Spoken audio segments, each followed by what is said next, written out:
Well, here's the project so far.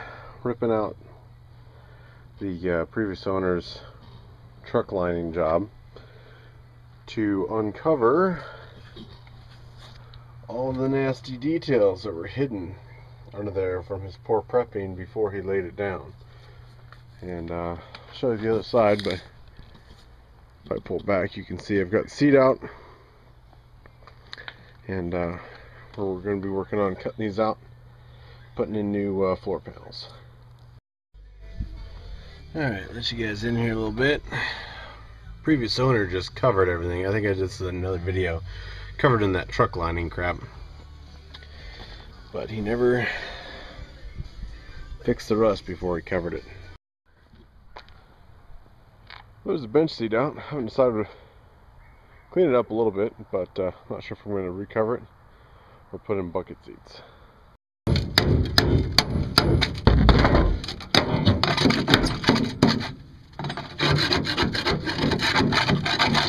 There's the main floor. There's an entire piece, has a cab support that comes up here. I haven't decided whether I'm going to make it or not. About 30 bucks. Here's what it looks like. What it's supposed to look like is another inch piece of box underneath the cab support, and you can see this whole thing's just gone. You know, for the summertime I like to take the floors out. A lot cooler. Lets the air in nicely. You can do a little Flintstone style if you want.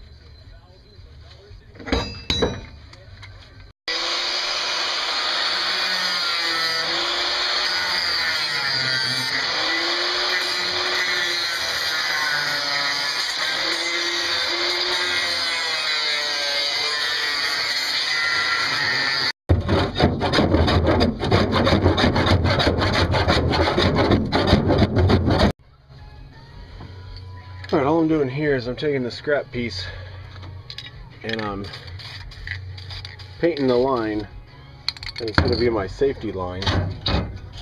I'm going to know not to cut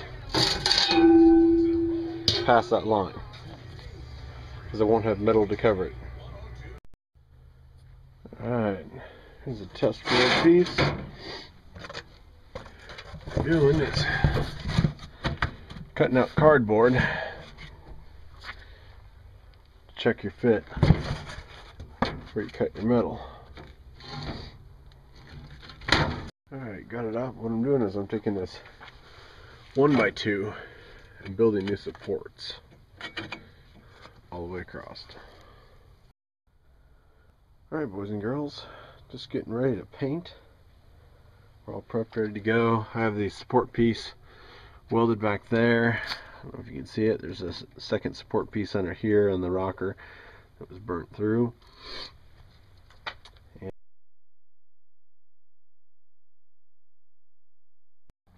Alright, there we got two coats. It's hard to tell in the direct sunlight if this is coming across on video or not. Two coats of the truck lining. Of all the under supports, rocker, door jamb, all hammerite, which is just basically a hardened paint that you can put right over rust. It has an actual resin in it that helps it harden a little bit better than just regular spray paint. But just now all I'm doing is taking my pre-drilled holes, taking a white grease pencil, and just marking where those holes are. And I'm going to come back and grind off a little bit of paint so I have a good surface to weld onto. So I went and did 6 across here, one on the rocker, and the 3 here, just as some of my spot welds. I've got on the highest setting of this, and remember that little welder I was telling you about, it only has high, low, and 1 and 2. So you can do low 1, low 2, high 1, high 2. You really only have 4 settings. And I have this as high as it'll go to penetrate into those supports underneath in order to come into this floor. So I'm going to let this cool off a little bit, get a little more brittle, and then I'm going to come in underneath and see if I can pound this out, just holding onto the 8 just to make sure the welds are going to be penetrating enough to hold this before I stitch up into the edging. So we'll be back. Oh, we're getting there. Grinding down little spot welds, some of the just stitch welding. Most of this will be filled in with just body filler. You don't really weld everything, and I know my welds aren't great, so it's a good thing this camera can't zoom in that well. But got penetration. We'll grind them down. But again, this is the gasless 80 amp little wire feed with only 4 power settings. So as long as we got penetration, I don't care if it's pretty. We got solid floor. Hey guys, I got another clip of this, but I got to show you. This was a new cutoff wheel in this Norton Home Depot crap. Now it's a little bit thinner than the DeWalt, but I've been using this same one for almost the entire floor project, and this won't even cut 2 feet of this thin metal. It's ridiculous. Alright, ground down what I need to grind down. I've welded in a small strip that will serve as the weather stripping. I've taken my sander with 60 grit, prepped the entire surface. I just quickly sprayed it down with brake cleaner, just because I know brake cleaner won't leave a residue, just to kind of get some of the surfaced dust and stuff off here, and then I'll show you what we're doing.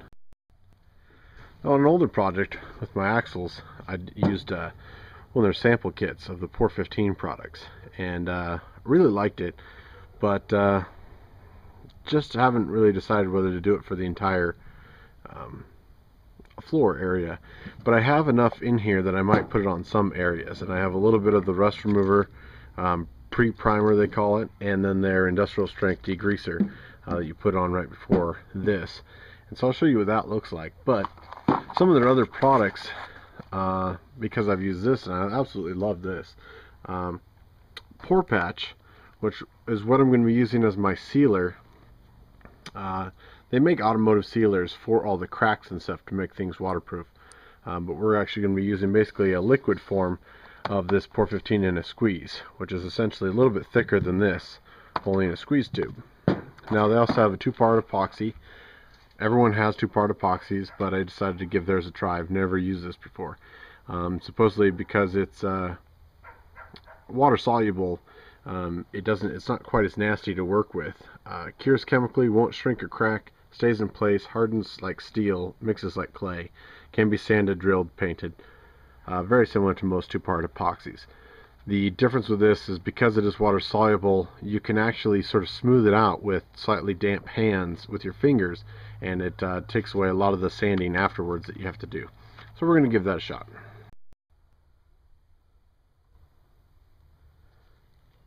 So we've talked about some 2-part epoxies before on the old truck EDC and the bug out vehicle stuff. Typically they're similar to this.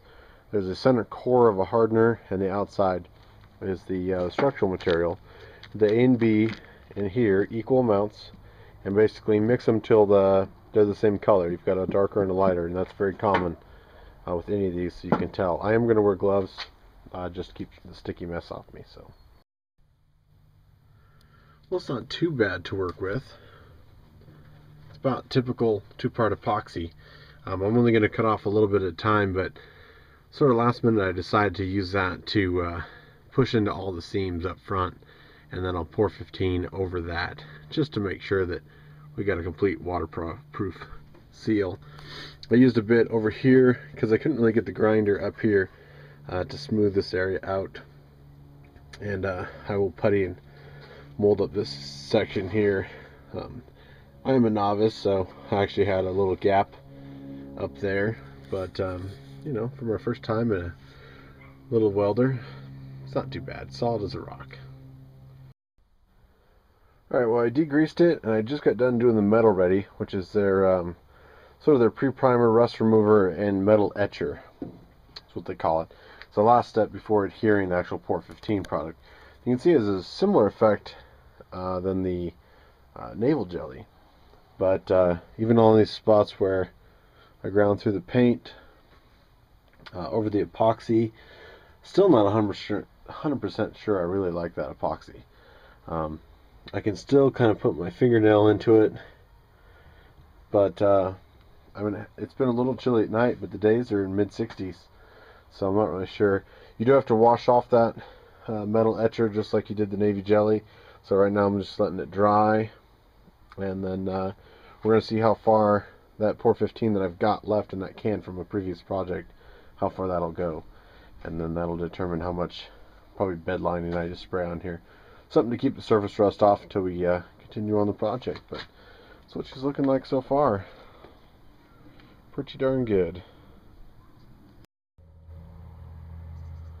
Well, you can see I'm brushing it on, and I'm actually doing a test. I want to see how that Port 15 covers on existing bed liner. So maybe I don't have to take all of the bed liner off. But looks a little glossy. It's just still wet. This is the first coat. You notice I brushed it on, but you don't really see any brush marks. That will slowly, as it dries and moves apart, the brush marks will disappear. And we got all the way up there. Went over all the seams really well. Pull it back. You can see it looks nice. I'm happy with it. I don't have enough to do the entire thing in the second coat, so we're going to let this just get tacky in about 5 minutes, and then I'm going to go over a lot of those front seams again with the second coat, because I just don't have enough in that little can to do the whole thing. And then we'll let it cure and come back tomorrow.